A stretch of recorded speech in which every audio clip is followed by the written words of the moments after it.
అద్దంకి దయాకర్ గారు ఎట్లా నటించారు? అద్దంకి దయాకర్ గారు గురించి చెప్పాలంటే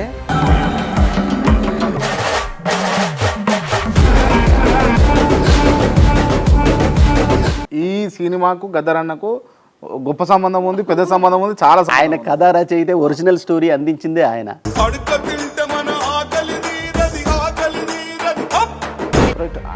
ఇప్పుడు మీరు ఇన్ని సినిమాలకు పాటలు రాశారు, సీరియల్స్కి పాటలు రాశారు, మంచి మంచి డైరెక్టర్స్తో పనిచేశారు కదా.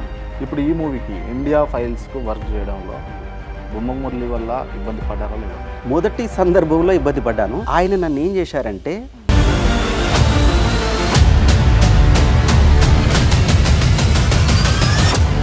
అంటే ఈ సినిమా కులాలకు సంబంధించిందా? ఇది కులాలకు సంబంధించి, మతాలకు సంబంధించి మనిషి అనుభవిస్తున్నటువంటి వేదనను చూపించింది. సంప్రదాయపు ముసుగు వేసిన వారు ఎవరో తెలుసుకో. మొమ్మక్ స్టూడియోకి వచ్చిరన్న సందర్భంలో అడుగుతాం. అంటే మీ ఇక్కడికి వచ్చినప్పుడు మిమ్మల్ని రిజెక్ట్ చేసిరా బొమ్మకు వాళ్ళు? చేశారు వాస్తవంగా.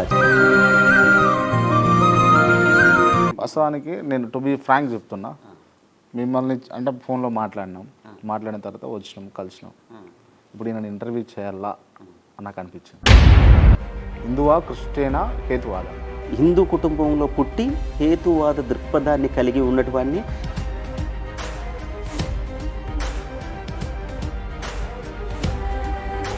దేవుని నమ్ముతారా నమ్మరా? నమ్మాల్సిన అవసరం ఏమన్నది చెప్పండి. దేవుణ్ణి, భగవంతుణ్ణి నేను మా ఆవిడ, మా కుటుంబ సభ్యులు భగవంతుని దగ్గరికి పోతారు అనుకోండి, నేను కూడా భగవంతుని దగ్గరికి పోతాను. బట్ ఏమి కోరను. ఎందుకు కోరనంటే, కోరిక అంటే కోరాల్సిన అవసరం లేదా, లేకపోతే కోరే ఇష్టం? ఏం కోరినా ఇవ్వరు కదా. ఏం కోరినా ఇవ్వరు. ఏం కోరినా దేవుడు ఇవ్వరు. ఏ దేవుడు ఇవ్వడా? ఏ దేవుడు ఎవరికి ఇవ్వడు. అల్లా, ఏ దేవుడు మనకి ఏమి ఇవ్వడు. మీకు అత్యంత ఇబ్బంది కలిగి దుఃఖం వచ్చిన సందర్భం ఏమైనా ఉన్నదా ఈ 10-14 ఏళ్ళ ప్రస్తావనలో? దుఃఖము ఆఫీస్లో పనిచేసినప్పుడు ఇబ్బందికరంగా చూసేవాళ్ళు వాళ్ళు. ఏమంటున్నా? కరెంట్ బిల్ కట్టరావు, ఎందుకు కట్టలే, రాడుపోరాదు, ఏడో వర్షం పడదంటే రేపు కట్టేస్తాంటావు, నువ్వు కూడా ఫోజులు కొట్టడం ఏందిరా నీకు అందుకంత సీన్ ఉందా అని ఇట్లా మాట్లాడేవాళ్ళు అనమాట.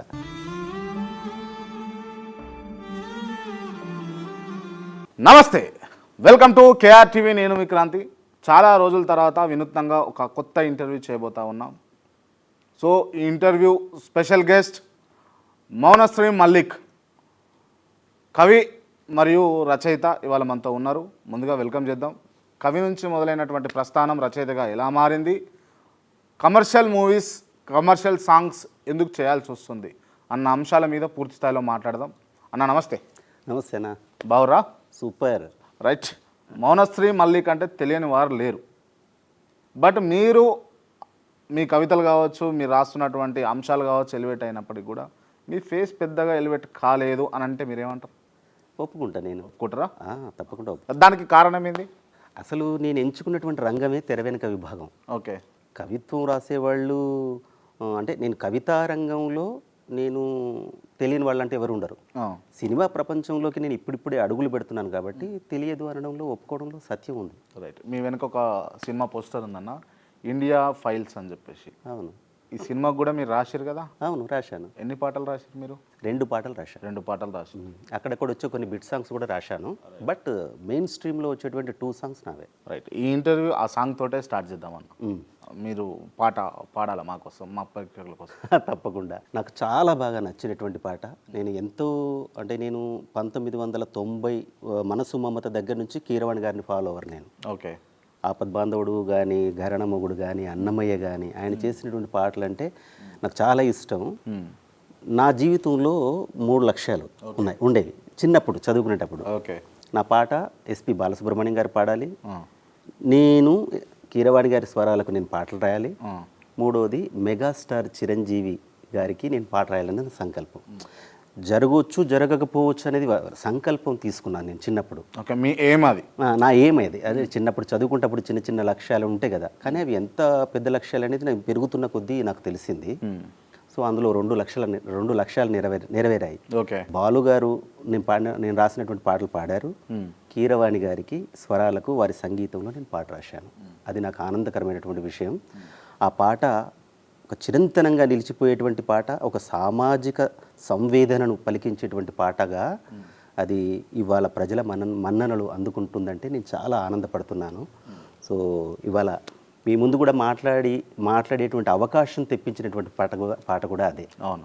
అగ్రవర్ణము నిమ్నవర్ణము అంటూ మనలను వేరు చేసి, స్వార్థ బీజములేవో నాటి విశ్వభావన కాలరాసి, కోట్ల దేవుళ్ళ పేరు చెప్పి కొరివి పెట్టినదెవ్వరో, భక్తి పేరున జనము నడిచే రచన చేసినదెవ్వరో.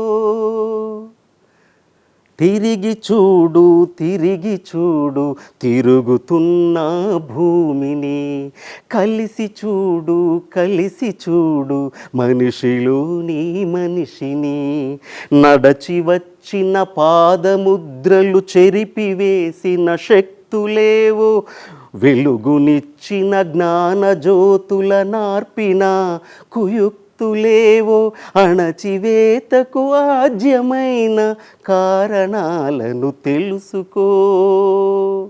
తిరిగి చూడు తిరిగి చూడు తిరుగుతున్న భూమిని, కలిసి చూడు కలిసి చూడు మనిషిలోని మనిషిని. రైట్ అన్న. ఈ పాటలో మనిషిలోని మనిషిని అన్న వర్డ్ ఎందుకు తీసుకున్నారు మీరు? యాక్చువల్గా ప్రతి మనిషిలో ఇంకొక మనిషి ఉంటాడు. అంటే మనం చిన్నప్పుడు నీ ఆత్మను అడిగి తెలుసుకోరా అంటే ఆత్మ ఏంటి? నీ లోపట ఉన్నటువంటి నిజమైనటువంటి మనిషి. ఇప్పుడు నేను మీ దగ్గర కూర్చున్నాను, నేను నటిస్తున్నానో ఒరిజినల్గా ఉన్నానో మీకు తెలియదు. నేను ఒరిజినల్గా ఉన్నవాడిని వేరు, నేను మీ ముందు కూర్చొని ఉన్నవాడిని వేరు. ఇప్పుడు నటిస్తున్నా మంచిగానే కూర్చున్నా మరి. సో నేను నటిస్తున్నానో కరెక్ట్గా ఉన్నానో అది చూసేటువంటి ప్రేక్షకులు జడ్జ్ చేస్తారు. యాక్చువల్గా మనం ఎప్పుడు కూడా మన ఒరిజినల్ స్వరూపాన్ని చూపించకూడదు. తట్టుకోలేరా? అంటే ఒరిజినల్గా మన లోపల బేసికల్గా అనేకమైనటువంటి భావోద్వేగాలు ఉంటాయి, దృక్పథాలు ఉంటాయి. ఆ దృక్పథాలు కొంతమందికి నచ్చవచ్చు, కొంతమందికి నచ్చ. ఈ సమాజంలో ఉన్న వాళ్ళందరూ రాజకీయ నాయకులు కావచ్చు, మీలాంటి రచయితలు కవులు కావచ్చు, కొంతమంది జర్నలిస్టులు కావచ్చు నటించడమేనా? ప్రతి మనిషి నటిస్తూనే ఉంటాడు. ఒక గొప్ప వ్యక్తి దగ్గరికి పోయినప్పుడు లేదా ఒక హోదా ఉన్నటువంటి వ్యక్తి దగ్గరికి పోయినప్పుడు మనం చేతులు కట్టుకొని ఉంటాం. నటన ఎందుకు ఉండాలి? మనం మామూలుగా ఉండొచ్చు కదా.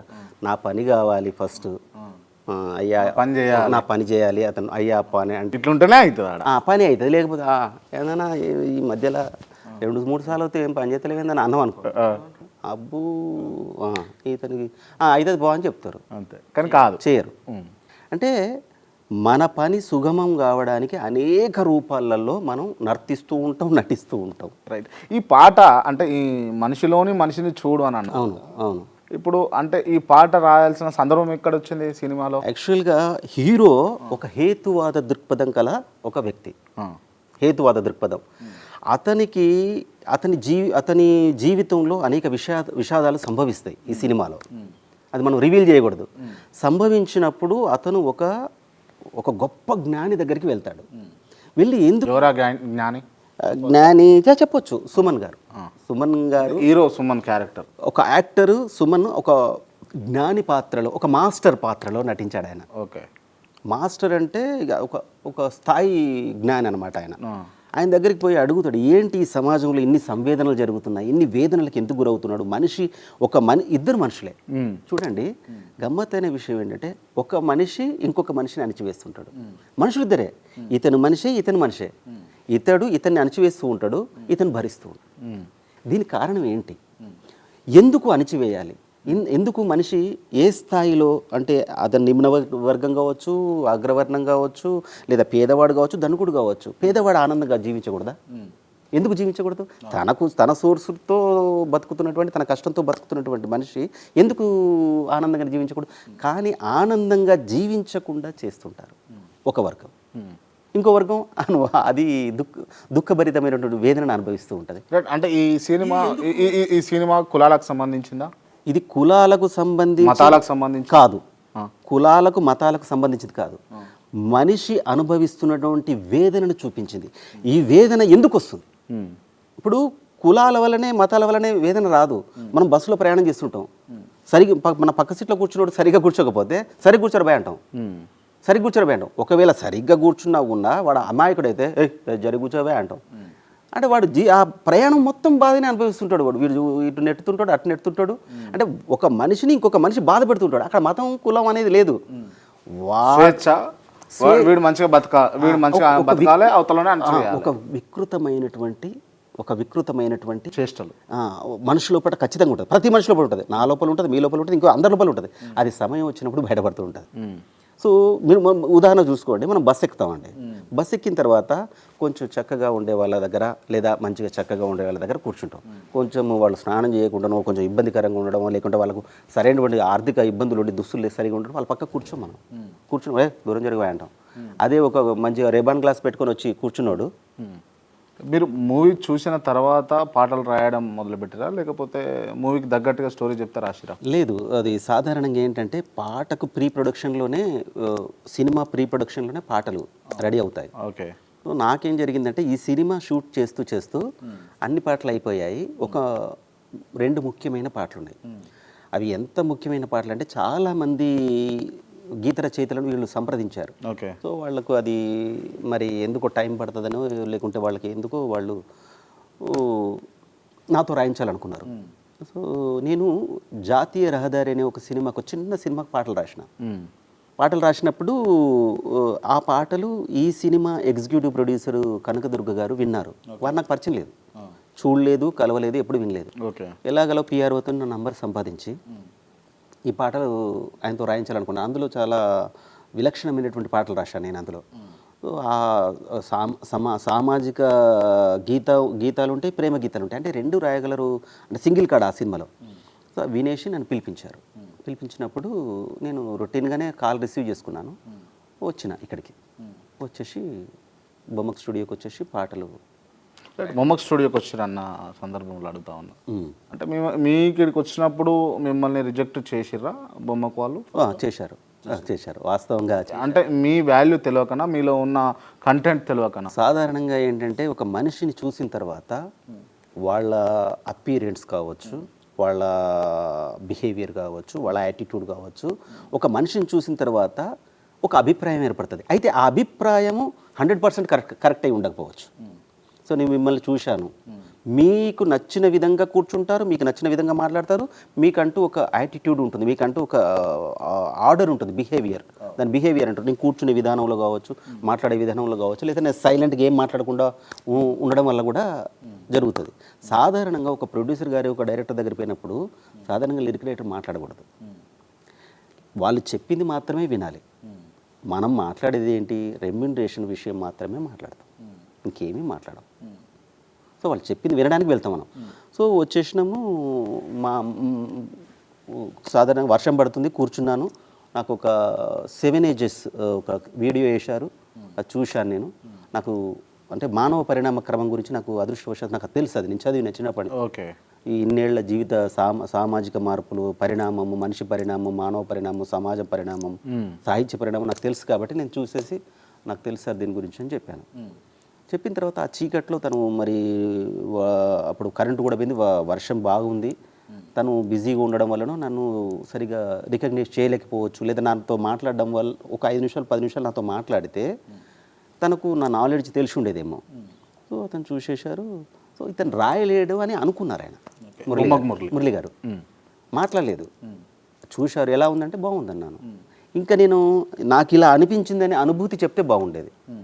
నేను 7 Ages వీడియో చూసిన తర్వాత దాని గురించి నేను డిస్కస్ చేస్తే బాగుండేది. ఎలా ఉంది అంటే సాధారణంగా ఒక పాట వినిపిస్తాం, ఎలా ఉంది అంటే బాగుంది అంటాం. దాని గురించి ఏం ఫీల్ అయ్యారంటే దాని గురించి మొత్తం వివరం. అక్కడ ఏం జరగలేదు. ఎలా అనిపించింది అంటే బాగుంది అన్నాను. బాగుందంటే ఇది ఏంది ఒక సింగిల్ వర్డ్లో చెప్పారనుకున్నారో మరి ఏంటో తెలియదు, కానీ ఓకే అండి మళ్ళీ కలుద్దాం అని రిజెక్ట్ చేసేసారు. మళ్ళీ కలుద్దాం అన్నారు. రిజెక్ట్ కానీ అట్లా రిజెక్ట్ చేసిన బొమ్మ మురళి క్రియేషన్స్ నుంచే మీరు 1.5 లక్ష రూపాయలు తీసుకున్నారని చెప్పేసి విన్నాం. అదే నేను చెప్తున్నాను. ఇప్పుడు మన వరకు జరిగిన డిస్కషన్లో మనం ఎక్కడైతే ఓడిపోతామో, లేదా ఎక్కడైతే మనము అగౌరవించబడతామో, లేదా అగౌరవం కాకుండా అగౌరవం అనే పదం ఇక్కడ వాడకూడదు. ఎక్కడైతే మన గురించి తెలియదో, తెలిసిన తర్వాత అభిప్రాయాలు మారుతుంటాయి. ఓకే. ఇప్పుడు మీరు నన్ను ఏదో ఒక రకంగా విష్ చేశారనుకోండి, ఆ విష్ చేయడమో లేకుంటే పలకరించడం నాకు నచ్చలేదు. కానీ నేను మీతో 2 రోజులు ప్రయాణం చేసిన తర్వాత మీ గురించి పూర్తిగా తెలుస్తుంది. ఒక్క విషయంలోనే మనం స్పందించాం. కానీ నేను స్పందించాను. ఎందుకంటే నేను పాటలు రాస్తూ ఉన్నాను. నాకు ఇది ఒక్కటే కాదు కదా, రిజెక్షన్స్ జరుగుతుంటాయి, యాడింగ్ జరుగుతుంటాయి, అన్నీ జరుగుతుంటాయి. నేను పని చేసుకుంటూ వెళ్తున్నాను. మళ్ళీ ఒక సందర్భంలో వీళ్ళు వేరే వాళ్ళతో ట్రై చేసి ఉంటారు నా డౌట్, ఈ పాటలు రాయించడానికి. ఓకే, వర్కౌట్ కాలేదు. అవి ఉండకపోవచ్చు. ముఖ్యంగా కనకదుర్గ గారికి, ఎగ్జిక్యూటివ్ ప్రొడ్యూసర్ గారికి నా మీద చాలా మంచి అభిప్రాయం. కనకదుర్గ అన్నారు కాబట్టి చాలా రఫ్ ఉంటుంది కదా తను. ఎట్లా మిమ్మల్ని ట్రీట్ చేసింది? నన్ను ఒక రచయితగా, ఒక కవిగా గౌరవించింది. వారు గౌరవించారు నన్ను. అయితే గౌరవించి నమ్మకం ఉంది, ఈయన ఆ పాటలు బాగా రాశారు కదా, ఈ పాటలు కూడా బాగా రాస్తారు, కానీ ఏమీ మాట్లాడకుండా అసలు ఒక వెర్షన్ కూడా రాయించకుండా ఎట్లా రిజెక్ట్ చేస్తారు అని మురళి అన్నతో మాట్లాడి ఉంటారు. బొమ్మక మురళి గారితో మాట్లాడి ఉంటారు. మాట్లాడుంటే సాధారణంగా ఆయన రకరకాల పరిస్థితులలో ఉంటారు, బిజినెస్లో ఉంటారు కాబట్టి రకరకాల ఆలోచనలలో ఉంటారు. ఈయన మంచి టైం చూసి చెప్పి ఉంటారు. టైపీలో అంటే ఆయన ఏం రాస్తాడులే, ఇదంతా ఒక 10,000 ఏళ్ళ చరిత్ర కదా, ఆయన ఏం రాస్తాడు, ఆయన ప్రేమ గీతాలు రాసుకుని టీవీ సీరియళ్లకు రాసుకునేవారు, ఇది ఏం రాయగలుగుతారు, పెద్ద పెద్ద వాళ్ళని మనం ట్రై చేస్తున్నాం కదా, కష్టం అని అంటే ఒకసారి పిలిచి రాయిస్తే కదా ఒక మనిషి విలువ తెలిసేది, రాయకపోతే మనము వదిలేద్దాము, ఆయనకు పెద్ద అది ఎందుకు తీసుకోలేదని మనం ఇదికైతే రారుగా. సో అంటే మీరు ఫస్ట్ రాసిన వర్షన్ ఇదేనా, ఇదే ఫైనల్ వర్షనా, లేకపోతే ఇంత ముందుకు ఏమన్నా జరిగినాయి? ఏమీ జరగలేదు. అయితే ఏమైందంటే వీళ్ళు పిలిచారు, ఒక 10:30కి ఫోన్ వచ్చింది. కనకదుర్గ గారిని నేను చూడలేదు, వారు ఎలా ఉంటారో కూడా తెలియదు, వాళ్ళ డీపీలో కూడా, వాట్సాప్ డీపీలో కూడా వారి ఫోటో కూడా ఉండదు. ఫోన్ చేసిన తర్వాత నేను చాలా క్యాజువల్గా వచ్చి మీరు మళ్ళీ ఒకసారి రండి, మీకు మంచి అవకాశం ఇది అన్నారు. సాధారణంగా నాకేం పాటలు లేక కాదు కదా మేడం, నేను పాటలు రాస్తున్నాను కదా, ఒక మనిషి అక్కడికి వచ్చినప్పుడు వాళ్ళతో మాట్లాడకుండా, కనీసము వాడి గురించి, వాళ్ళ నాలెడ్జ్ గురించి తెలియకుండా ఎలా మీరు మళ్ళీ వారం రోజుల తర్వాత మళ్ళీ పిలుస్తారు? నేను రాలేనన్నా, నేను రాలేను, నేను ఒక చిన్న పిల్లాడిని కాదు, నేను 15 ఏళ్ళలో, 20 ఏళ్ళలో, 25 ఏళ్ళలో వచ్చి నేను పాటలు రాస్తానని డైరీ పట్టుకొని తిరగడం లేదు కదా మేడం. అలాంటి నన్ను అట్లా కనీసం అంత దూరం వచ్చి నేను అర్ధరాత్రి వరకు ఉండి వర్షంలో ఇంటికి వెళ్ళాను నేను. అలాంటి మనిషిని అట్లా ఎట్లా చేస్తారంటే, ఇది మాట పడారు, తొక్కలా అవన్నీ పట్టించుకోవద్దు అన్నారు. అరే ఏంటి అన్నారు అనుకున్నా, పట్టించుకోవద్దు, ఎదిగే క్రమంలో ఇలా ఎందుకు ఉన్నారండి, మీరైతే రండి అన్నారు. మీరైతే రండి అంటే నేను వచ్చాను. ఆ తొక్కలో అన్నప్పుడు మీకు బాధ అనిపించిందా, మిమ్మల్ని అన్నట్టు అనిపించింది? నేను అసలు కనకదుర్గ గారు అంటే ఆ పేరును బట్టి నేనేమనుకున్నానంటే, ఆవిడ చాలా పెద్ద ఆవిడ అనుకున్నా. ఆవిడ అంటే 50 ఏళ్ళు 60 ఏళ్ళు ఉంటే మళ్ళీ లాయర్ అని, సైకాలజిస్ట్ అని, డిటెక్టివ్ అని ఇవన్నీ ఉన్నాయి కదా ఆవిడకు. సో చాలా వయసులో పెద్ద ఆవిడ అనుకుంటా, పెద్ద ఆవిడ అని ఉండొచ్చు, ఎంతో జీవితాన్ని చూసుంటారు కదా అనుకున్నా. నేను వచ్చి చూసేసరికి టింగ్ అని ఇంతున్నారు. కానీ చాలా మంచివారు. సో నన్ను సరే అని మొత్తం అప్పుడు మురళి గారు అటెన్షన్ అయ్యారు. రెండోసారి వచ్చారు కదా అని, ఏంటి మీరు ఏం చదువుకున్నారు కదంటే అన్నీ చెప్పాను. నేను చాలా క్యాజువల్గా చెప్పాను. నేను అంటే అదంతా గుర్తుంది కదా, నేను వర్షంలో 3-4 గంటలు వెయిట్ చేసిందంతా, ఆ ఫ్రస్ట్రేషన్ ఉంది కదా, చూసి చెప్పారు మొత్తం కథ అంతా చెప్పారు. కథ చాలా బాగుంది. అంటే నేను రొటీన్గా చేసే సినిమాలు కావు ఇవి. ఒక పారజిత్ సినిమాలు ఎలా ఉంటాయి అట్లా ఒక సమాజాన్ని ఒక అద్భుతంగా ఎలివేట్ చేసేటువంటి సినిమా ఇది. సో మంచి సినిమా, మంచి సన్నివేశం అని చెప్పిన తర్వాత నాకు ఒక బాంబు వేశారు. ఈ సినిమాకు కీరవాణి గారు పనిచేస్తున్నారన్నారు. కథ నేను డమ్మల్లో పడిపోయా. కీరవాణి గారు అంటే ఇంకా నాకు ఉంది కదా 3 లక్షలు అని మీకు ఫస్ట్ ఇంటర్వ్యూలో చెప్పాను కదా, 3 లక్షలు, అందులో 2వది కంప్లీట్ కాబోతుంది కదా. సో కీరవాణి గారు అనగానే నేను అది లోపల ఫుల్ హ్యాపీ ఫీల్ అయినా, బయటికి ఏం తెలియను, మళ్ళీ నటన అన్నాం కదా, ఏం తెలియనట్టుగా ఉంటే అవునా సార్ అన్న, ఏంటి అవునా అని ఎగ్జైట్మెంట్ లేదు ఏం లేదు అనుకున్నారు. సో మళ్ళీ నేను అవునా సార్ సూపర్ సార్, ఎగ్జైట్మెంట్ లేదనుకున్నా, బల్బ్ అనుకోలేదు. ఎందుకు అనుకున్నది తెలుసా, అట్లా ఎగ్జైట్మెంట్ అంటే నేను రెమ్యునరేషన్ అడగలేనుగా, మీకు అర్థమైందా? ఒరిజినల్గా మీకు అంటే మనసు విప్పి చెప్తున్నాను. సో అని అవునా సార్ అనుకున్నా. అవునా సార్ అనుకొని, అంటే నేను ఫస్ట్ సినిమా అయితే నాకు ఇది నేను 100 సినిమాలు చేసిన తర్వాత ఏమవుతుంది, ఏదో అట్లా పిలిచారు, కథ మొత్తం చెప్పారు. నేను ఒక పాట రాసి తీసుకొచ్చానండి. ఆ పాట పల్లవికే ఫ్లాట్ అయిపోయారు ఆయన. ఫ్లాట్ అయిపోయి ఏం చేశారు తెలుసా? అద్భుతం అనలేదు, చాలా బాగుందన్నారు. చాలా బాగుందన్నారు అంటే ఆయన ఫ్లాట్ అయినట్టుగా. ఫ్లాట్ అయిపోయి మొత్తము నేను రాసిన దాన్ని అంతా చాలా పెద్దగా రాసిన పాట. సో రాస్తే దానికి కొన్ని సర్కిల్స్ ఇచ్చారనమాట, 4 చరణాలు. ఈ చరణంలో ఇది రావాలి, ఈ చరణంలో ఇది రావాలి, ఈ చరణంలో ఇది రావాలని. అసలు నీకు అనంతమైనటువంటి సబ్జెక్ట్ని ఇచ్చినా అట్లా కాదు. ఈ చరణంలో ఇదంతా నీ దగ్గర మెటీరియల్ ఉంది, ఈ చరణంలో ఇది పెట్టి, ఈ చరణంలో ఇది పెట్టి, ఈ చరణంలో ఇది పెట్టు. ఫస్ట్ డివిజన్లో ఇప్పుడు అబలవంటూ అద్దమిచ్చి అందమైన భ్రమలతోసి అని ఒక మహిళలంటూ పురుషులంటూ మా విడదీసిందని ఉంటుంది కదా. ఆ ఫస్ట్ డివిజన్ను రాయి అలా రాయి. సెకండ్ డివిజన్ను మనుషులను డివైడ్ చేసింది రాయి. తర్వాత ఒక అరాచకాన్ని రాయి. తర్వాత ఈ దేశంలో ఇంత మేధస్సు ఉంది, పుణ్యపుడమిలో పరిడ వెళ్ళిన అనే ఆచరణం. ఇట్లా డివిజన్స్ ఇచ్చి రాయమన్నారు. అవి నేను పర్ఫెక్ట్గా రాసుకొని తీసుకొచ్చిన. మళ్ళా ఫ్లాట్ తీసుకొచ్చిన తర్వాత షాక్ తిన్నారు ఆయన.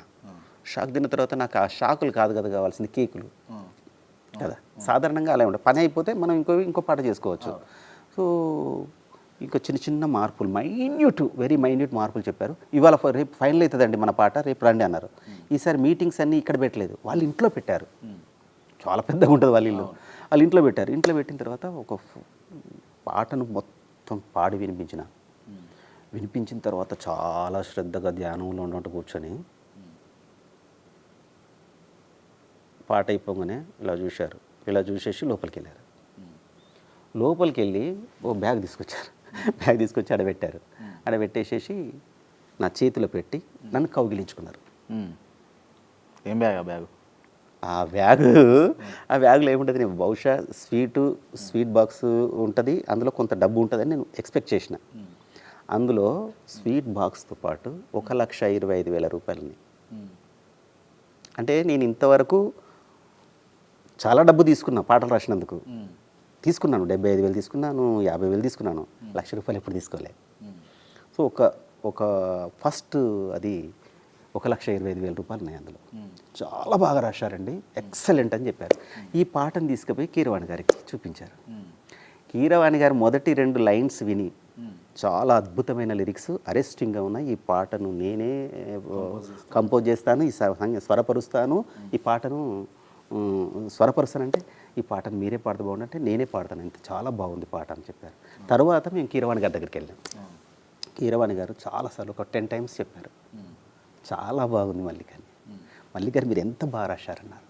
ఆయన ముందు ఆ వెనకటి స్టైల్లో హార్మోనియం పెట్టుకొని కంపోజ్ చేస్తూ ఆయన పాడు అంటే నేను పాడడం, ఆయన తర్వాత మళ్ళీ ఆయన పాడడం, అసలు నాకు చాలా ఒక చరితార్థమైన ఫీలింగ్ వచ్చింది. కొన్ని ఇతరులకు అవి చిన్నగానే కనిపిస్తాయి, కానీ మనం వచ్చినటువంటి నేపథ్యం ఒక పల్లెటూరులో పుట్టి అసలు కుటుంబ నేపథ్యంలో చదువు లేకపోవడము, వాళ్ళు తల్లిదండ్రులు కూలీలుగా ఉన్నటువంటి మన నేపథ్యము, ఒక బిలో పావర్టీ నిరుపేద కుటుంబంలో పుట్టి వారు భోజనానికి ఇబ్బంది పడేటువంటి వ్యక్తి ఆడికి చేరుకోవడం అనేది కొంచెం ఒక ఎగ్జైట్మెంట్ ఉంటుంది. కొంతమందికి సులువుగా వస్తాయి అవకాశాలు, కొంతమందికి చాలా హార్డ్గా వస్తాయి. ఈ హార్డ్గా వచ్చిన దాంట్లో ఆనందం ఎక్కువ ఉంటుంది. ఇప్పుడు 6 సార్లు ఎన్నిసార్లు ఐఏఎస్ రాసేది ఉంటుంది కదా, ఒకటి 6వ సారో 5వ సారో ఉంటుంది. ఆ చివరిసారి వాడు సెలెక్ట్ అయినోడు ఐఏఎస్ సెలెక్ట్ అయినప్పుడు చాలా సంతోషపడతాడు. ఐపీఎస్ కానీ ఐఏఎస్ కానీ సివిల్స్ మొదటిసారి వచ్చిన వాళ్ళకి అంత కిక్ ఉండదు. నేను నిదానంగా వెళ్తూ వస్తున్నాను కదా, చాలా సంవత్సరాలు పట్టింది. 2010లో ఫస్ట్ సినిమా రిలీజ్ అయితే చేతిలో చేసి ఇప్పటి వరకు నేను వచ్చిన తర్వాత 14 సంవత్సరాల తర్వాత ఒక వనవాసం తర్వాత ఒక అవకాశం వచ్చినట్టు ఫీల్ అయ్యాను. యాక్చువల్గా నేను పొందిన అనుభూతి చాలా గొప్పది. అది మాటల్లో చెప్పలేనది, అంత గొప్ప అవకాశము అనుభూతి. పైగా ఆయన స్వరాలకు పాట రాయడమే కాకుండా ఆయనే పాడడం. ఆయన మళ్ళీ 10 సార్లు నువ్వు బాగా రాశావని చెప్పి మీరు రాసిన పదాలకు అభిషేకం చేసినట్టు అనిపించచ్చు మీకు. ఏం మాట చెప్పారండి, కరెక్ట్ అండి. నిజంగా అక్షరాభిషేకం అంటారు కదా, ఆయన అక్షరాలకు స్వరాలతో అభిషేకం చేశారు. అరే భలే చెప్పారు, చాలా చాలా బాగుంది నిజంగా. ఒరిజినల్గా సేమ్ నా ఫీలింగ్ని మీరు చెప్పారంటే అంతే. ఇప్పుడు అంటే మీరు రాసిన పాటకు కీరవాణి గారు కంపోజ్ చేయడము అదంతా అయిపోయిన తర్వాత మీకు ఒరిజినల్గా మీరు పాడింది మీకు నచ్చిందా, కీరవాణి గారు పాడింది నచ్చిందా? 100%, 200% కీరవాణి గారే. కీరవాణి గారు స్వరపరిచి ఆయన పాడడం వల్లనే ఈ పాట ఎలివేట్ అయింది. దానికి ఇది లోపటి మనిషి బయట మనిషి? లోపటి మనిషి కాదు, ఒరిజినల్ మనిషి చెప్తున్నాను. ఎందుకు చెప్తున్నా అంటే ఆయన ఒక శిఖరం. ఇప్పుడు బాలమురళీకృష్ణ గారు గొప్ప గాయకుడు. ఆయన బాగా పాడాడని చెప్పడానికి ఏం లేదు, బాగానే పాడతాడు ఆయన. ఎస్పీబీ బాగానే పాడతాడు, అద్భుతంగా పాడతాడు. కీరవాణి గారు అద్భుతంగా స్వరపరుస్తారు, అద్భుతంగా పాడతారు ఆయన. సో వాళ్ళు దే ఆర్ వెరీ లెజెండరీస్. వాళ్ళకి ఏం చేయాలి, ఎలా పాడాలి అనేది ఏ జడ్జిమెంట్స్ అవసరం లేదంట. ఇంకా అవసరం లేదు. అంటే అసలు ప్రపంచం మెచ్చినటువంటి సంగీత దర్శకుడు, ఆయనకి ఏం అవసరం లేదు. They are proved candidates. Right. ఈ అన్ని అంశాలు పక్కన పెడితే బేసిక్గా అంటే మీరు హట్ అయినా పర్వాలేదు అనుకొని ప్రశ్న అడుగుతా ఉన్నా. ఏం ఇబ్బంది పడరు? ఏమి ఇబ్బంది ఉందండి. ఇప్పుడు వాస్తవానికి నేను టు బి ఫ్రాంక్ చెప్తున్నా, మిమ్మల్ని అంటే ఫోన్లో మాట్లాడిన తర్వాత వచ్చినాం, కలిసినాం. ఇప్పుడు నేను ఇంటర్వ్యూ చేయాలా నాకు అనిపించింది. ఎందుకు నన్ను చూడగానే ఇట్లా అంటే నేను చెప్పినా మీకు చెప్పకుండా మీ ముఖం మీద చేసిన సందర్భాలు ఉన్నాయి ఇండస్ట్రీలో? పెద్దగా లేవు. రీజన్ పెద్దగా లేవు. తక్కువ అంచనా వేసిన వాళ్ళు ఉన్నారు, మామూలుగా బిహేవ్ చేసిన వాళ్ళు ఉన్నారు. కానీ అంత దారుణంగా లేరు. ఎందుకంటే నేను 30 ఏళ్ళుగా నేను సాహిత్య రంగంలో ఉన్నాను. సాహిత్య రంగంలో నేను తెలియని వాళ్ళు ఎవరు లేరు. కవిత్వ రంగంలో, సాహిత్య రంగంలో నారాయణ రెడ్డి గారి దగ్గర నుంచి ఇప్పుడు బడ్డింగ్ పోయట్స్ ఎవరైతే ఉన్నారో వాళ్ళు. కానీ ఎందుకు మీరు ఎలివేట్ అవ్వలేదు? అంటే చిన్న అంటే కవితలు రాసేటోళ్ళు కావచ్చు, పాటలు రాసేటోళ్ళు కావచ్చు, గొప్ప స్థాయిలో ఉన్నారు, ఇవాళ గొప్ప రెమ్యునరేషన్స్ తీసుకుంటా ఉన్నారు, లగ్జరీ కార్లలో తిరుగుతూ ఉన్నారు. మరి మీరు ఎందుకు?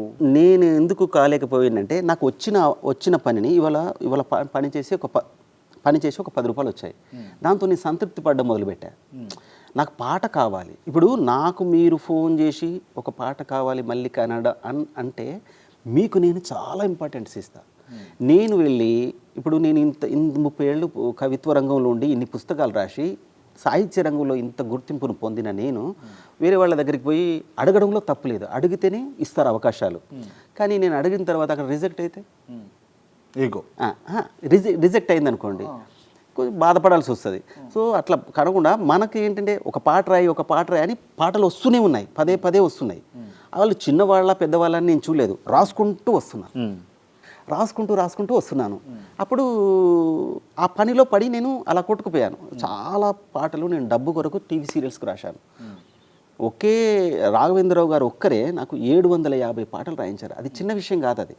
అది చరిత్రలో ఇంతవరకు టీవీ సీరియల్లో ఇండియా కాదు ప్రపంచంలోనే అన్ని పాటలు ఎవరు రాసి ఉండకపోవచ్చు వరల్డ్లో.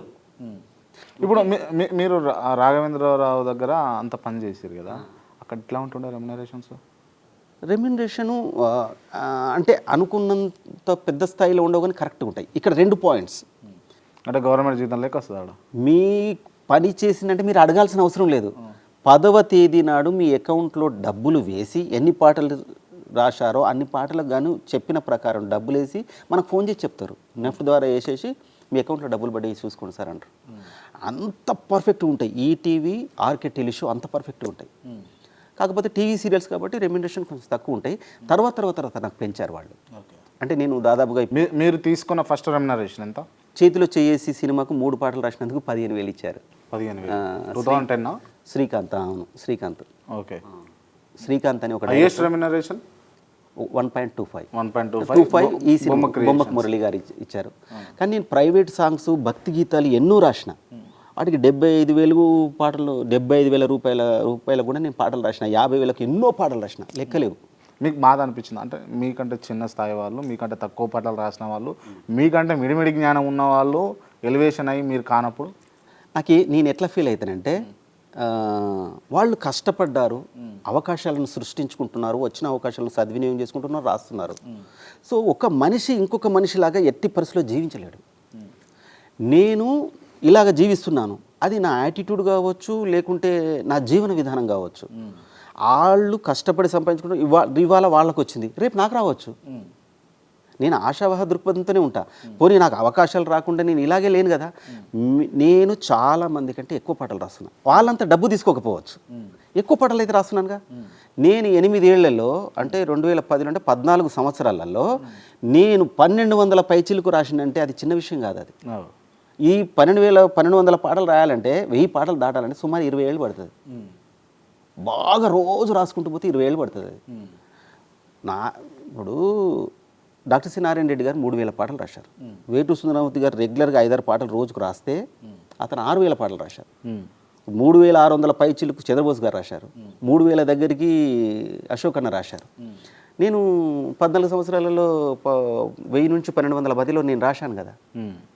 అయితే నేను సినిమాలకు రాసి ఉండకపోవచ్చు, టెలివిజన్ రాశాను. ఇక్కడ నేను పాట రాయడానికి వచ్చిన. ఇప్పటికి కూడా మీరు నమ్మరు, ఇప్పటికి బోనాల పాటలు కానీ, బతుకమ్మ పాటలు కానీ, లేదా లవ్ ఫెయిల్యూర్ సాంగ్స్ కానీ నన్ను అడుగుతూ ఉంటారు. నేను తక్కువ రెమ్యునరేషన్ కూడా పాట రాస్తా. నన్ను అడుగుతారు అన్నట్టు.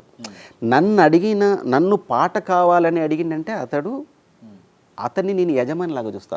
మొన్న మీరు నమ్మరు, ఒక లవ్ ఫెయిల్యూర్ గురించి కొత్తగా ఒక ఛానల్ పెట్టుకుని చిన్న పిల్లలు, వాళ్ళు డిగ్రీ చదివే పిల్లలు, నాకు లవ్ ఫెయిల్యూర్ సాంగ్ రాయాలి సార్, మీరు ఒక 10,000 రూపీస్ ఇస్తాను సార్ మీకు, మేము మా నాన్న ఇచ్చిన ప్యాకెట్ మనీతోని మేము లవ్ ఫెయిల్యూర్ సాంగ్ చేయాలనుకుంటున్నాం అన్నారు. నాకు చాలా బాధ అనిపించింది. ఓకే, నాకు 5,000 రూపాయలు చాలు, వేయండి, మీ 5,000 రూపాయలు మళ్ళీ వాళ్ళకు నేను వాపస్ కొట్టేసేసాను. ఈ వీడియోకి దేనికైనా పని చేస్తాయని. అంటే నేను ఇన్ని పాటలు రాస్తున్నా కూడా అలాంటి పాటను కూడా అక్కడ నేను అతన్ని రెస్పెక్ట్ చేశాను.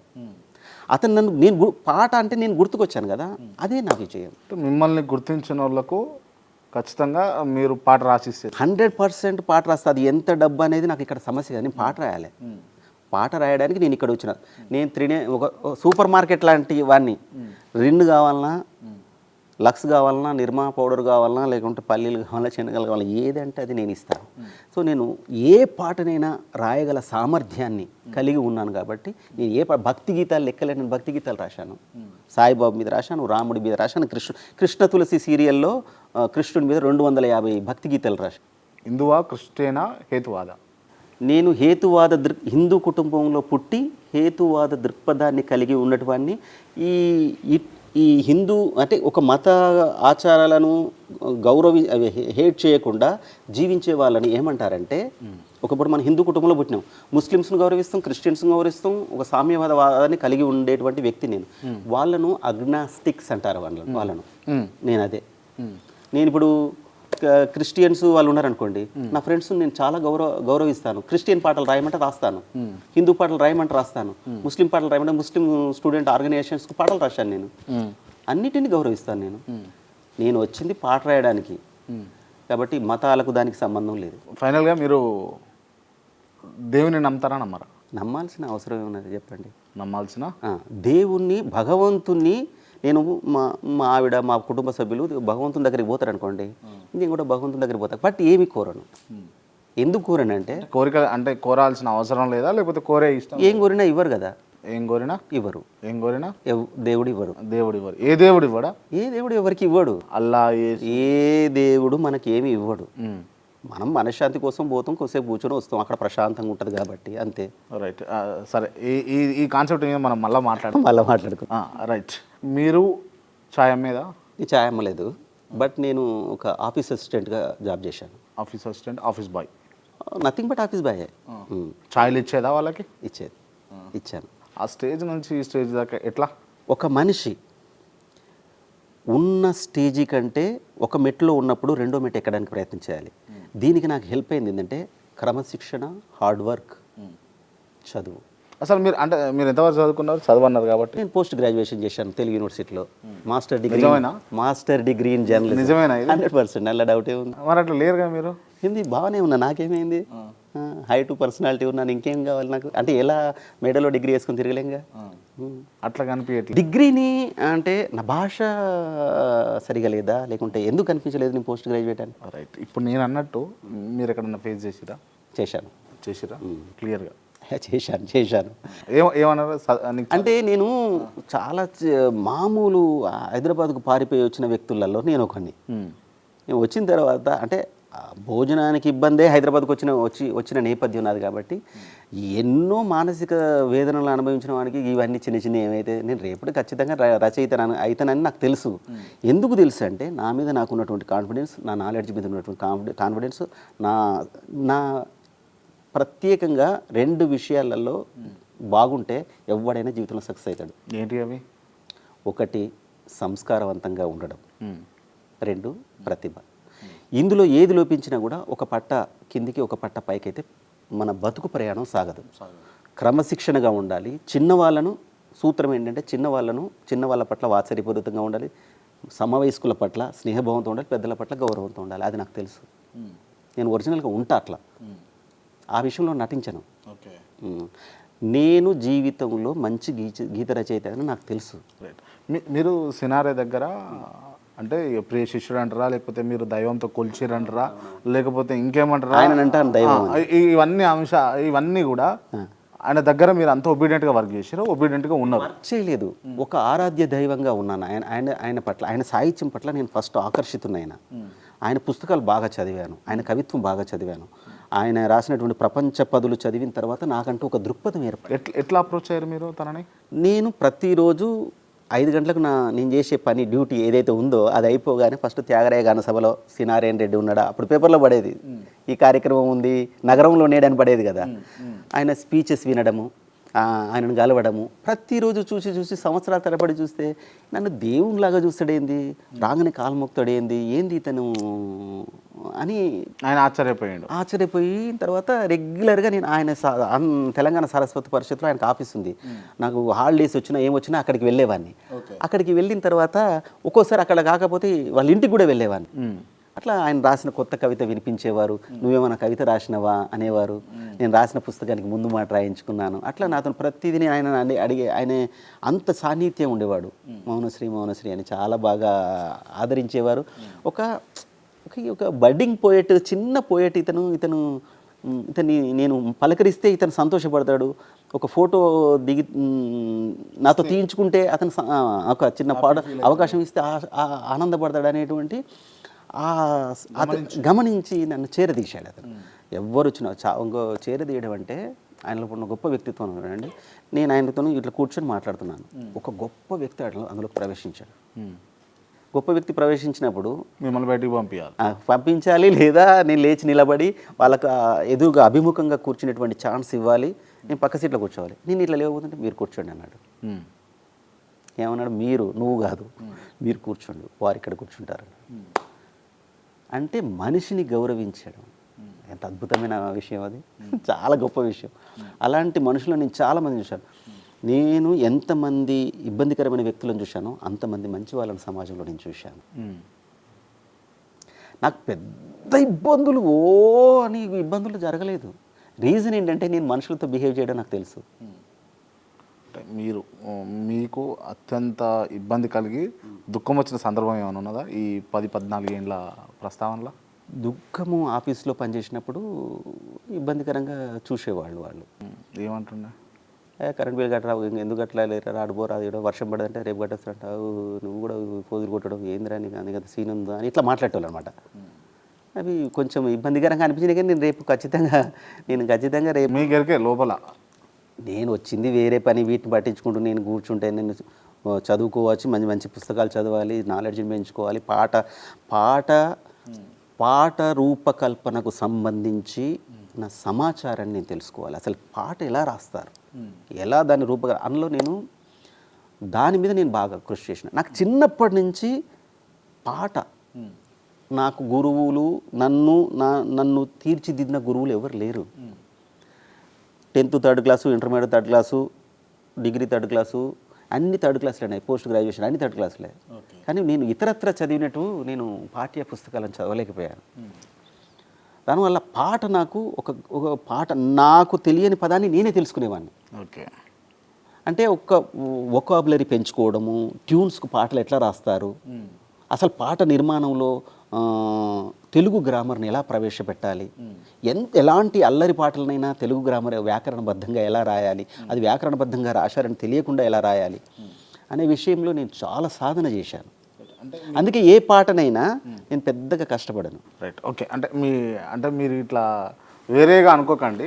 నేను ఒక చిన్న అంశం చెప్తాను. ఏమన్నా అనుకో. నా పేరు క్రాంతి మీద ఉన్న పలంగా ఒక చిన్న పల్లవి కావాలి అని అంటే చేయగలుగుతారా మీరు ఇప్పటికిప్పుడు? క్రాంతి మీద భ్రాంతిమతిలో ఉన్న నీవు క్రాంతదర్శివి కావాలంటే చదువు ఒక్కటే ఆయుధం. భ్రాంతిమతిలో ఉన్న నీవు క్రాంతదర్శివి కావాలంటే చదువే ఆయుధం. అంతే. భ్రాంతి మతిలో ఉన్న నీవు క్రాంతదర్శివి కావాలంటే చదువే ఆయుధం. ఆ పల్లవి అయిపోయింది అంతే. భ్రాంతి అని అంటే భ్రాంతి అంటే చంచలమైనటువంటి మనస్తత్వం. అంటే సరిగ్గా ఒక దాని మీద కాన్సన్ట్రేషన్ చేయలేడు వాళ్ళు. విఘ్నులు ఎప్పుడైనా ఒక దాని మీద కాన్సన్ట్రేషన్ చేస్తూ ఉంటారు. విఘ్నత గల వాళ్ళు. ఇప్పుడు చాలామందికి ఏం చేస్తారంటే నేను పాటలు రాస్తాను, నటిస్తాను, సంగీత దర్శకత్వం వహిస్తాను, గానం చేస్తాను అన్నీ అంటారు. కానీ నిజమైనటువంటి క్రాంతదర్శి క్రాంతి అంటే ఒక వెలుగుతో కూడినటువంటి జ్ఞానం క్రాంతి అంటే. సో భ్రాంతిమతిలో కాంతి వర్షం అని నేను ఒక కవిత కూడా రాసినది నేను. అది గరళం అనే కవితా సంపుటిలో ఉంటుంది. సో చాలామందికి అనేక బహుముఖ్యాలుగా నాలెడ్జ్ ఉందని నాకు అనుకుంటారు, కానీ ఒక్కదాన్నే పట్టుకోవాలి. ఇప్పుడు నేను పాటలు బాగా పాడగలుగుతా, చక్కగా పాడగలుగుతా, పాటలు శృతిబద్ధంగా టెంపోకు అనుగుణంగా పాడగలుగుతా. దాదాపుగా 25-30 వేల పాటలు పాడగలుగుతా నేను నోటికి, వితౌట్ స్క్రిప్ట్. 25-30 వేల పాటలు పాడగలుగుతా. బాలసుబ్రహ్మణ్యం గారు పాడిన పాటలన్నీ నేను పాడగలుగుతా. ఒక్క పాట మా కోసం ఏం పాట పాడాలి? ఒక్క పాట మీకు నచ్చిన పాట, మీరు మెచ్చిన పాట. నీలాలు కారేనా కాలాలు మారేనా నీ జాలినే పాడలేనా, నీలాలినే పాడలేనా, జాజి పూసే వేళ జాబిల్లి వేళ పూల డోల నేను కానా. అంతే. అనువు అనువు నా వెలసిన దేవా కను వెలుగై మము నడిపించరావా, అనువు అనువు నా వెలసిన దేవా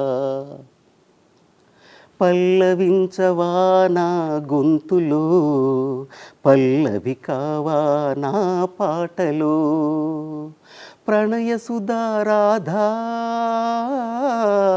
నా బ్రతుకు నీవు కాదా,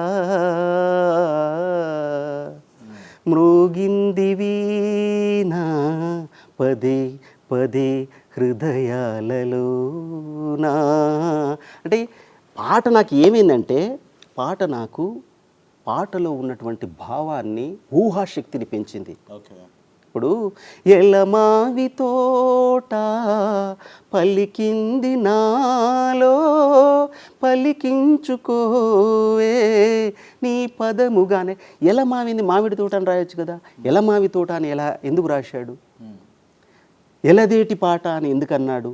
అంటే నన్ను నేను తర్కించుకోవడం, ఒంటరి వాడిని, ఆకలితో ఉన్నవాడిని. పాట నాకు ఆలంబనగా, పాట నాకు ఔషధంగా, పాట నాకు ఒక జీవన్ముఖాన్ని కల్పించి, నన్ను ఒక రక్షణ కవచాన్ని కల్పించి నన్ను ముందుకు తోసుకొచ్చింది. అంటే పాట నాకు గురువైంది. అంటే ఇన్ని వేల పాటలు నేను ఒక పాట రాశానంటే, ఇన్ని వేల పాటలు రాసినప్పుడు నాకు ఏ పదం ఎక్కడ పెట్టాలో, ఏ పదం ఎట్లా తీసుకోవాలో, ఎల్ల నుంచి తీసుకోవాలో నాకు తెలుసు కదా. అట్లా పాట నాకు ఒక గురువు అయి నిలిచింది. అంటే మీరు సినారయ్య గారితో ఉన్నారు, ప్రయాణం చేశారు. ఒక 25 ఏళ్ళు. 25 ఏళ్ళు. అదేవిధంగా రాఘవేంద్ర రావు గారితో కూడా. సో మీకు పోలిస్తే, ఇద్దరిని పోలిస్తే ఎవరు మంచిగా అనిపించింది? 2 విషయాలు. ఆయనతో బాగా సాన్నిహిత్యంగా ఉన్నాను, నారాయణ రెడ్డి గారితో బాగా సాన్నిహిత్యంగా ఉండడం వేరు, వాత్సల్యాన్ని అందుకున్నాను. నేను ఇక్కడ ఏంటి, ఒక పని చేశాను. ఒక డైరెక్టరు ఒక చిన్న సంఘటన చెప్తా, ఆయన ఎంత గొప్పవారో. నేను ఆశ్చర్యపోయానండి. నేను పాట రాసి తీసుకుపోయిన తర్వాత, నేను ఒక 1000 పాటలు రాసి, నేను ఒక 700 పాటలు రాసి, అందులో ఒక 20 పాటలు ఆయన టేబుల్ మీదకి వెళ్ళాయి.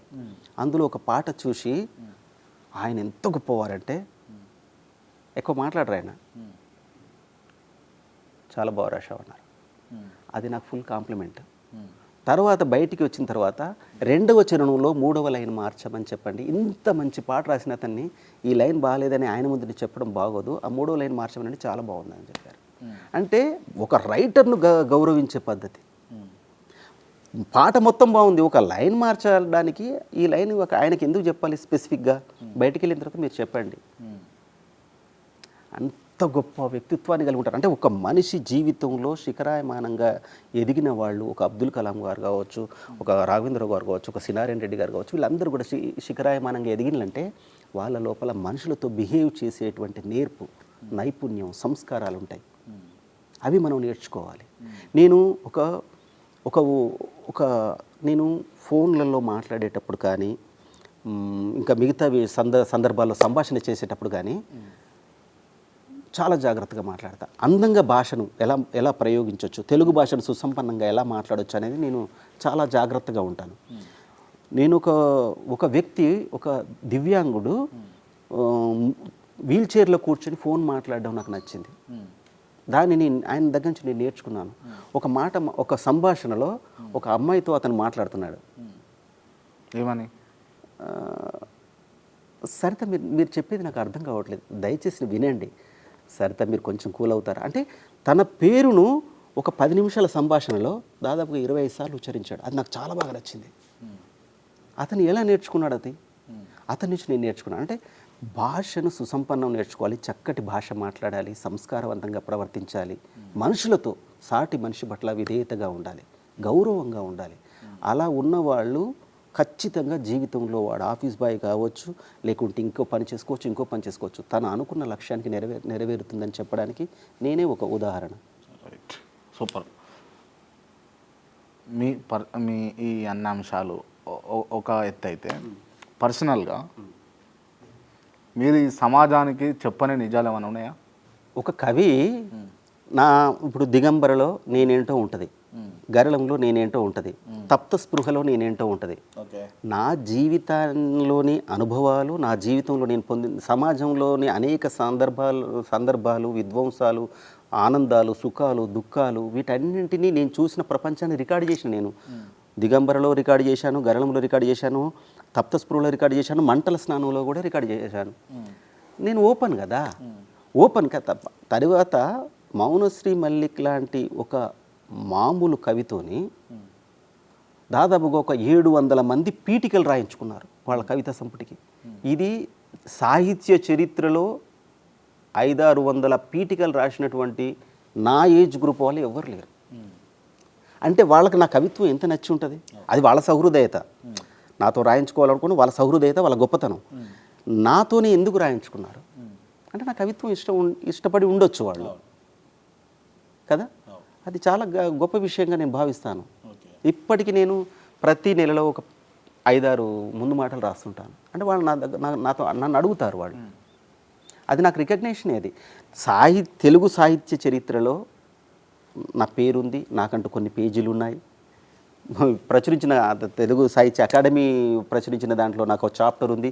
100 ఏళ్ల తెలుగు కవిత్వం కవన గర్భరాల పుస్తకంలో నాకు 5-6 పేజీలు కేటాయించారు. 100 ఏళ్ల తెలుగు కవిత్వంలో మరి నాకు రికగ్నిషన్ ఉన్నట్టే కదా. రైట్.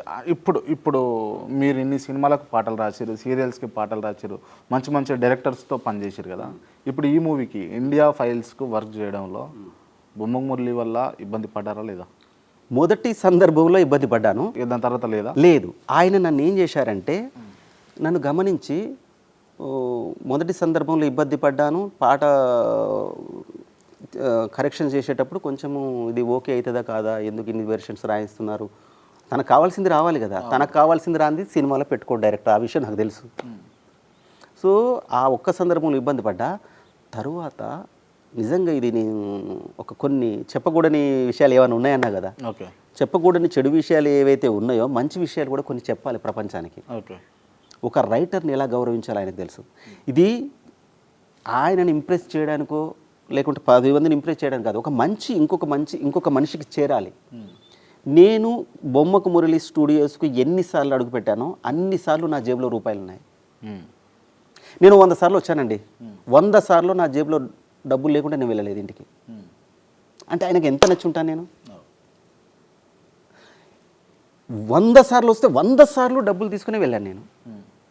మాట్లాడినందుకో లేకుంటే పాటను కరెక్షన్ చేసినందుకో ఇంకో దేనికోసమో లేకుంటే ఇంకా ఏదైనా కరెక్షన్ చేయడానికో లేకుంటే వాయిస్ ఇవ్వడానికి వచ్చినప్పుడు దేనికో ఒకదానికి నన్ను ఆయన ఊరికే పంపలేదు.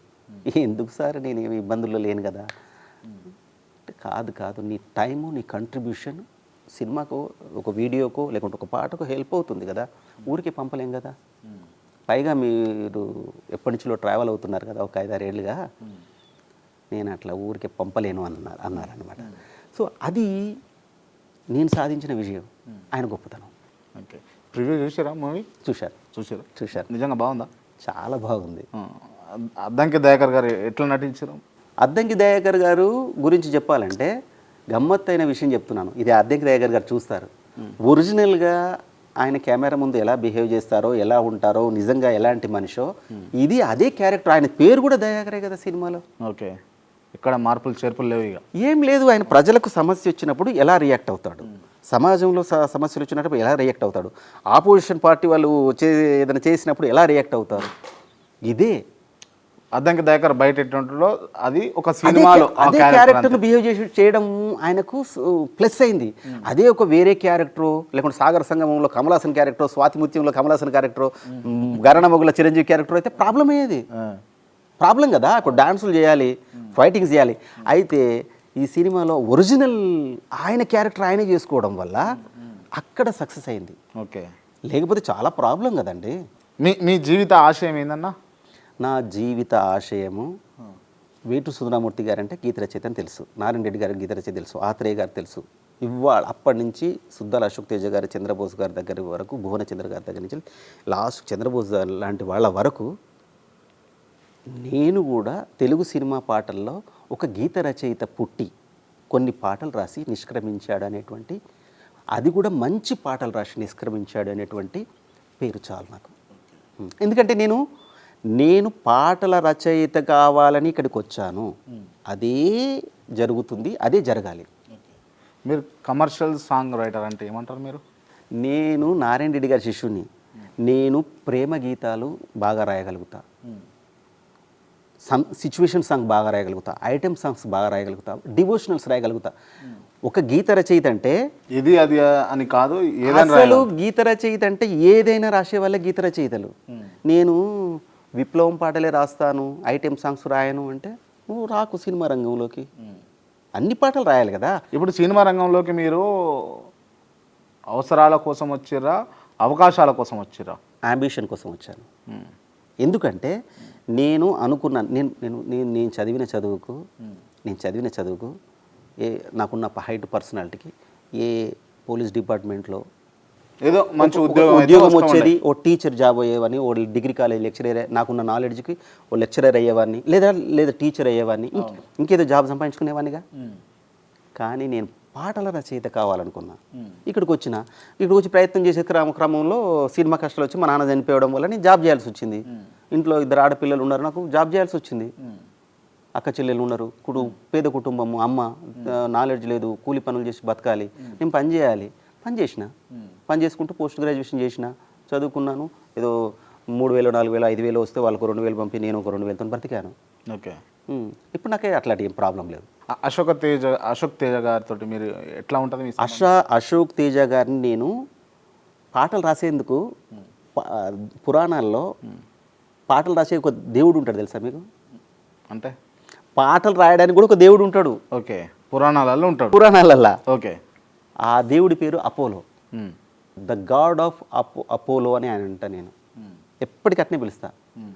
ఆయన ఒక గొప్ప నన్ను చూసుకున్నట్టు ఎవరిని చూసుకోరు కావచ్చు. అసలు ఎంత ప్రేమిస్తాడంటే ఇట్లా ఒళ్ళో పడుకోబెట్టుకుంటాడు, ఇట్లా కౌగిలించుకుంటాడు. అంటే నా జీవిత నేపథ్యం మొత్తం తెలుసు నాకు. వాళ్ళ తమ్ముడు సుద్దాల అశోక్ తేజ గారు నేను కలిసి కొంతకాలం పనిచేసాం ఒక ప్రైవేట్ ఆర్గనైజేషన్లో. ఆయన ద్వారా నాకు లిటరేచర్ మీద చాలా పట్టు పెరిగింది. మామూలుడు కాదు ఆయన.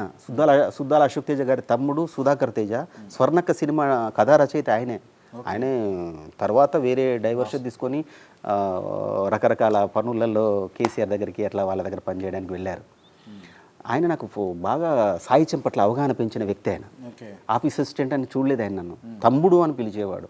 మిగతా వాళ్ళందరూ పేరు పెట్టి పిలిస్తే నా తమ్ముడు అన్నం తిన్నావా అని ఎప్పుడైనా కలిసినప్పుడు 50 రూపాయలు ఇచ్చేవాడు. నేను తీసుకునేవాడిని కాదు. తీసుకో నేను అన్నాను కదా అని అనేవాడు అనమాట. మొన్న కూడా రీసెంట్లీ కూడా ఒక 25,000 పంపించారు. ఎందుకు పంపించారు? నాకు వద్దన్న, నేను ఆర్థిక ఇబ్బందులలో లేనన్నా అంటే నన్ను నా తమ్ముని గారా అంటాడు.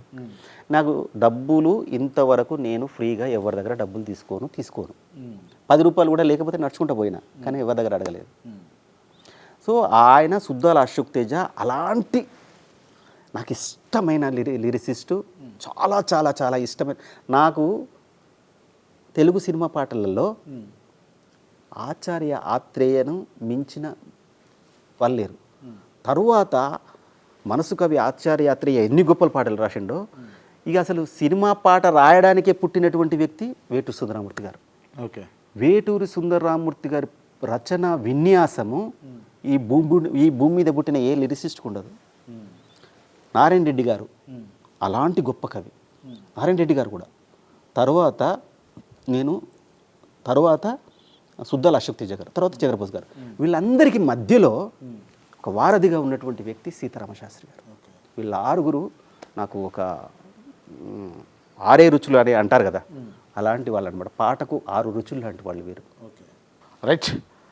చాలా విషయాలు తెలుసుకునేది ఉంది మీ నుంచి, కాకపోతే కొంతవరకే మీకు సమయం ఉంది కాబట్టి నేను ఇంటర్వ్యూ ముగిస్తున్నా. ఇంటర్వ్యూ ముగించే ముందు కొంతమంది పేర్లు చెప్తే వాళ్ళకి సంబంధించి మీరు వారు రాసిన పాట కావచ్చు, వారు పాడిన పాట కావచ్చు, పాడాల్సి పర్లేదు. రైట్. ఎవరిదైనా కూడా పాడగలుగుతారు కదా మీరు? ఎవరిదైనా పర్వాలేదు. ముందుగా కీరవాణి గారు నా పాటే. ఇక కీరవాణి గారు అంటే నా పాటే అదిగా. తిరిగి చూడు తిరుగుతున్న భూమిని, కలిసి చూడు మనిషిలోని మనిషిని, నడచి వచ్చిన పాదముద్రలు చెరిపివేసిన శక్తులేవో, వెలుగునిచ్చిన జ్ఞానజ్యోతుల నార్పిన కుయుక్తులేవో, అణచివేతకు ఆజ్యమైన కారణాలను తెలుసుకో. కీరవాణి గారు. బాలసుబ్రహ్మణ్యం. సిరిమల్లె నీవే విరిజల్లు కావే, వరదల్లె రావే, వలపంటె నీవే, ఎన్నెల్లు తేవే, ఎదమీటిపోవే, సిరిమల్లె నీవే విరిజల్లు కావే. సుద్దాల అశోక్ తేజ. అన్న రాసిన దాంట్లలో నాకు బాగా నచ్చిన పాట, కొమురం భీముడో కొర్రాసు నెగడోలే మండాలి కొడుకో. ఈ పాట చాలా ఇష్టం. గోరేటి వెంకన్న. పల్లె కన్నీరు పెడుతుందో కనిపించని కుట్రల, పల్లె నా తల్లి కన్నీరు పెడుతుందో కనిపించని కుట్రల.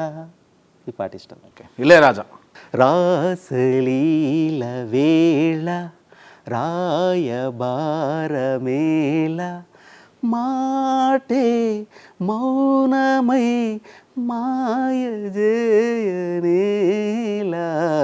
రాసలీల వేళ రాయబారమేళ.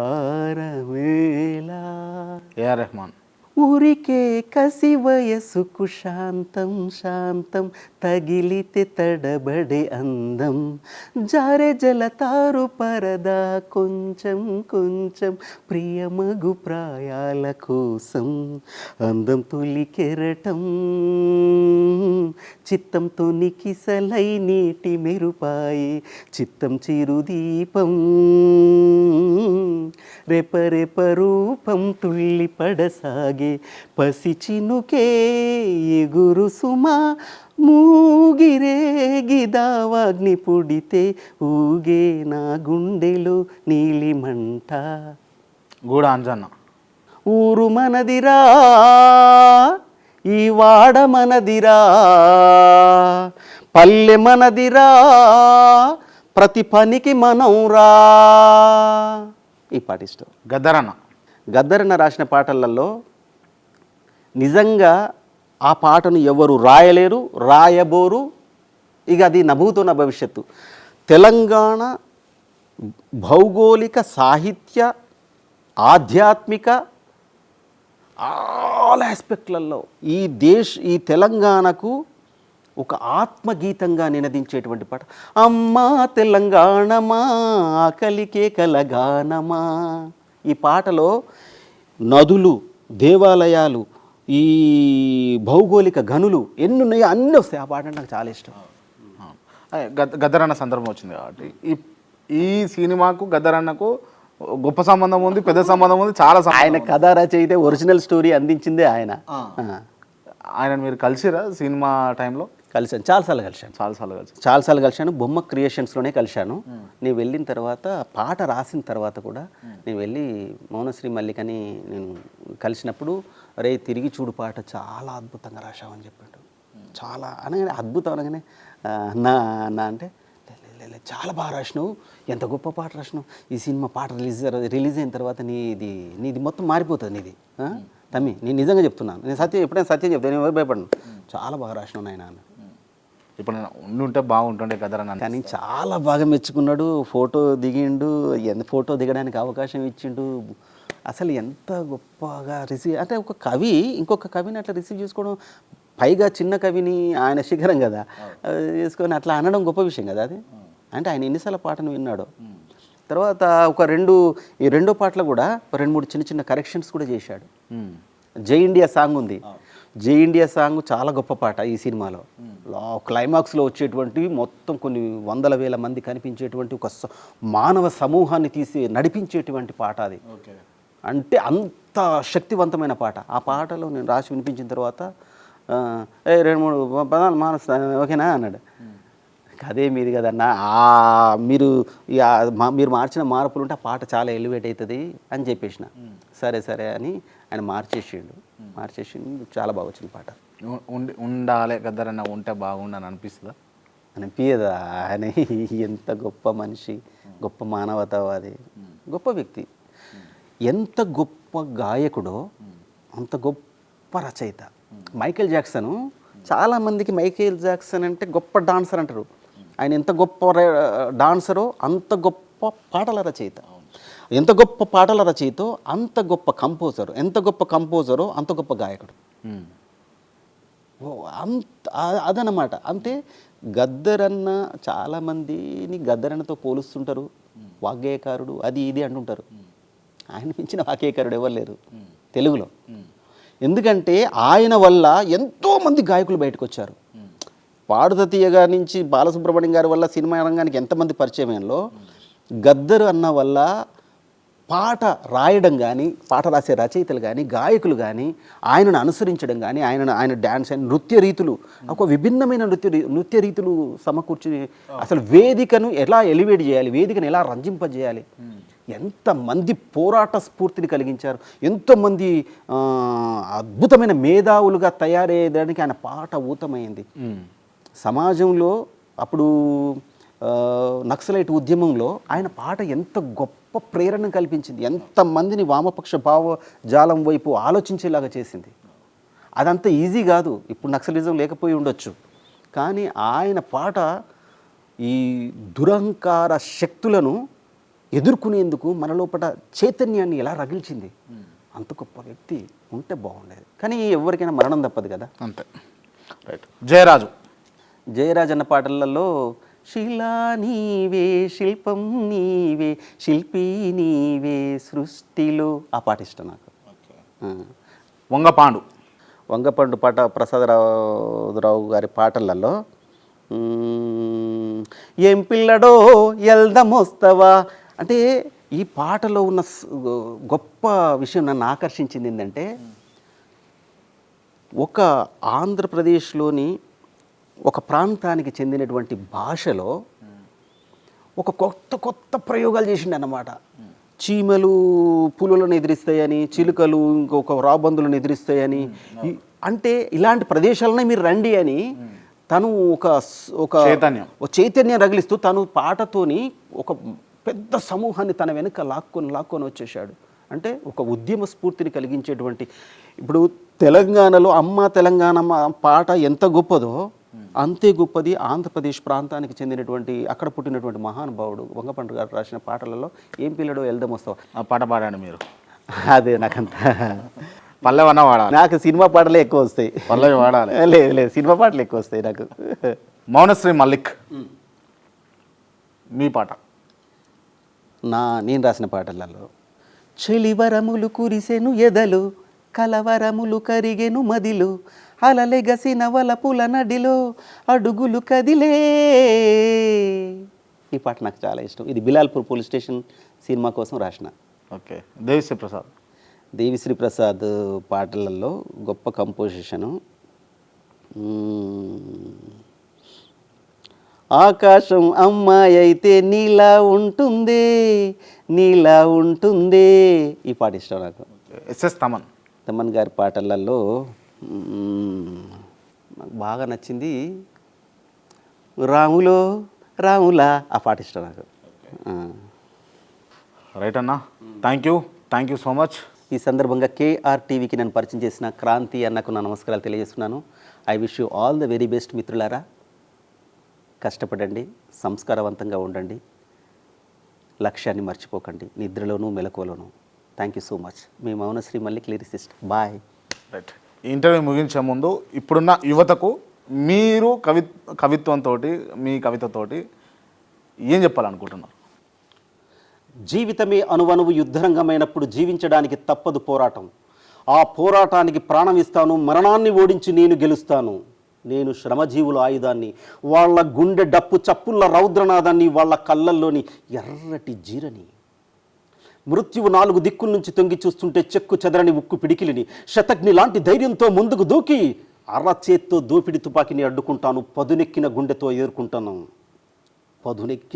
ఎదుర్కొంటాను. గడ్డి పరకలు కోసుకుంటున్న నన్ను తలలు నరికే గండ్రగొడ్డలిగా మార్చిందెవరు? చిన్న దీపంగా వెలుగుతున్న నన్ను మహాజ్వాలగా చేసిందెవరు? నా చుట్టూ కరుడుగట్టిన దొంగనాయాల దౌర్జన్యం, దోపిడీ కుక్కల దురాగతం, ఇవ్వే నన్ను రక్తసూర్యుని చేశాయి అనేటువంటి స్ఫూర్తితో, ధిక్కార స్వరంతో, సంస్కారవంతంగా ప్రతిభను ఇనుమడింపజేసుకుంటూ ముందుకు వెళ్తే లక్ష్యం మీ ముందుకు తల వంచి మీ ముందుకు వస్తుంది. మీ పాదాల దగ్గర మీకు పాదాక్రాంతం అవుతుంది.